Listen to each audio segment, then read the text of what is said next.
Halo teman-teman kos-kosan, gimana kabar kalian? Baik-baik saja kan? Jujutsu Kaisen chapter 230 telah resmi keluar di situs Manga Plus. Pembahasan kali ini agak beda karena Abdikos tidak akan membahas detail menarik di manga chapter 230, tapi Abdikos akan membahas kekaguman Abdikos terhadap cara GG Akutami mendeliver pertarungan Gojo versus Sukuna. Banyak yang bilang pertarungan Gojo versus Sukuna mulai membosankan karena teknik yang digunakan itu saja, alias teknik yang memang sejak awal sudah diketahui ada pada karakter tersebut.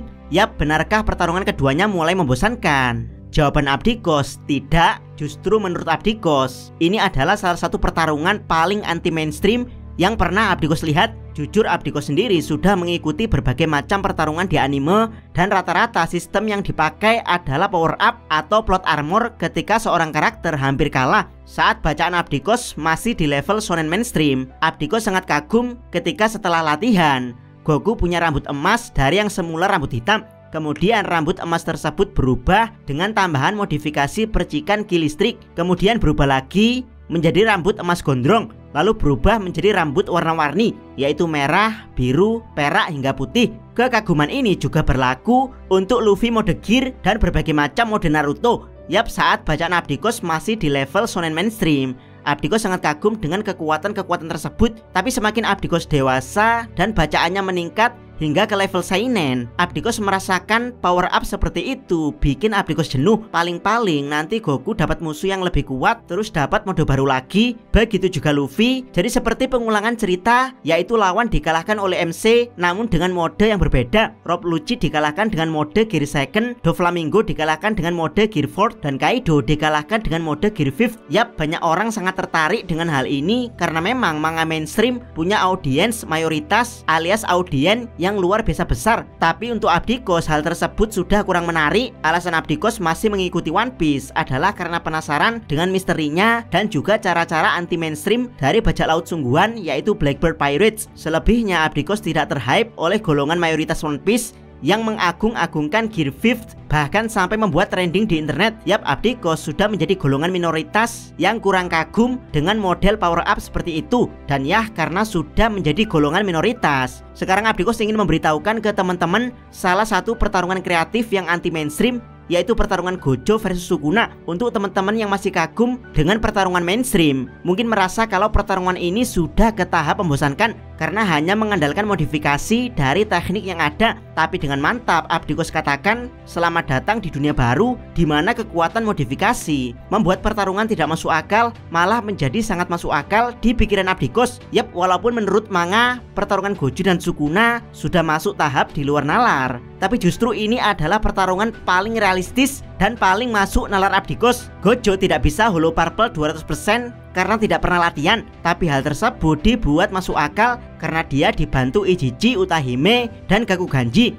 Infinity adalah teknik tidak tertembus, dibuat masuk akal dengan menembusnya menggunakan domain amplification. Domain tanpa barir dibuat masuk akal ketika bisa mengalahkan domain dengan barir menutup, dan ketika domain tanpa barir di counter juga masuk akal, yaitu dengan domain barir yang dibalik dengan sisi pada di luar. Dan ketika di counter balik juga masuk akal lagi, yaitu dengan membuat domain tanpa barir lebih besar tapi mengosongkan yang bagian tengah. Dan ketika di counter balik lagi juga masih masuk akal lagi, yaitu dengan domain memadat. Latihannya juga masuk akal, yaitu lewat logika Prison Realm. Cara counternya juga masuk akal, yaitu tetap kalah tapi butuh waktu 3 menit. Kalahnya juga masuk akal, yaitu mengikuti selisih waktu 0,01 detik. Kemudian di counter lagi juga dengan cara masuk akal, yaitu menggunakan tameng berupa tubuh inangnya plus adaptasi roda Mahoraga. Mahoraga ditarik dari pertarungan juga dengan masuk akal karena Gojo ahlinya teknik instant kill. Dan terakhir, Sukuna terkena efek Unlimited Void juga masuk akal karena ada keterangan tubuh adalah jiwa dan jiwa adalah tubuh. Yap, hampir semua yang ada di pertarungan Gojo versus Sukuna sejauh ini adalah adu teknik paling masuk akal. Coba teman-teman komen, adakah manga shonen mainstream yang punya jenis pertarungan adu teknik sekreatif ini? Kalau jawaban teman-teman adalah Hunter x Hunter dan Attack on Titan, Abdikos rasa teman-teman harus sepakat dengan Abdikos kalau dua manga tersebut sejak awal sudah Abdikos kategorikan sebagai shonen anti mainstream. Kalau jawaban teman-teman adalah Jojo, lagi-lagi teman-teman harus kecewa karena Jojo sudah pindah menjadi manga seinen. Yap, sejauh yang Abdikos tahu, pertarungan adu teknik kreatif yang ada di manga shonen mainstream adalah pertarungan di Naruto generasi awal, di mana para ninjanya masih menggunakan strategi dan teknik ninja dalam pertarungan, bukan adu power blast layaknya Dragon Ball. Jadi kesimpulannya, teman-teman harusnya merasa beruntung melihat salah satu pertarungan adu mekanik paling kreatif yang dideliver GG Akutami. Tapi kalau teman-teman ada yang merasa bosan, Abdikos juga sangat wajar dan memaklumi. Mungkin teman-teman masih masuk golongan mayoritas yang kagum dengan power up mainstream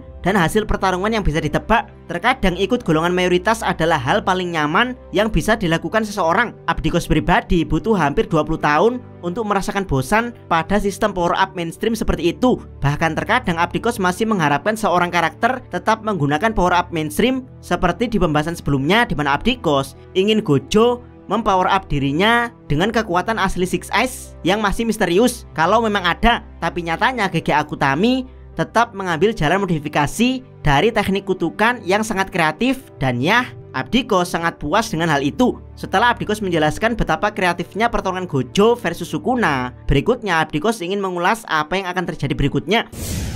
Bisa dibilang Gojo dan Sukuna sama-sama boncos alias rugi di chapter ini. Gojo menyembuhkan teknik kutukan yang tertanam di otak dengan teknik kutukan pembalik. Itu seperti menyembuhkan penyakit dengan penyakit, karena teknik kutukan pembalik pada dasarnya juga teknik kutukan yang berasal dari otak. Jadi Gojo menyembuhkan kesakitannya dengan menggunakan otaknya yang juga sedang sakit. Walhasil 5 kali Gojo melakukan itu, dia langsung kelenger. Sukuna malah lebih parah, Unlimited Void itu langsung menyerang otak penggunanya. Walaupun Sukuna menubalkan jiwa Megumi, tapi tetap saja tubuh Megumi terkena efek tersebut, sehingga 10 detik Sukuna terkena Unlimited Void. Otaknya langsung bocor. Sukuna bukan lagi mimisan layaknya Gojo, tapi darah mengalir deras dari otaknya keluar lewat sela-sela hidung dan matanya. Bisa dibilang saat ini Gojo dan Sukuna sama-sama tidak bisa menggunakan teknik kutukan untuk beberapa saat sampai otak mereka benar-benar pulih. Jadi di chapter berikutnya kemungkinan akan terjadi baku hantam hebat